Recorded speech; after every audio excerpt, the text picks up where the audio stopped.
CrowBox status update. Alright, it's been a hot minute since I have looked at this project, and so my first question was, where we at?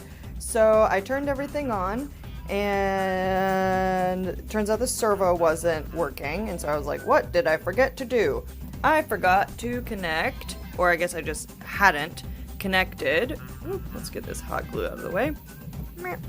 I hadn't connected the ground of the servo power supply, boop, to the Pi. So I soldered a wire between that, put some hot glue to hold things in place, and now when I hit the button, woo, the motor turns and it takes a picture. Hey, look at that.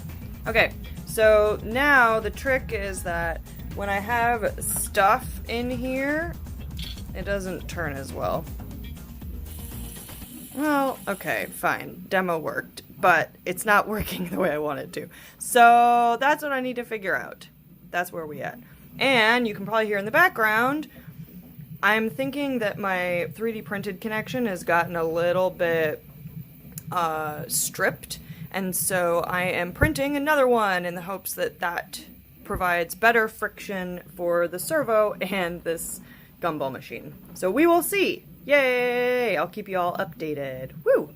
Bye! Happy Friday! Yay, bye!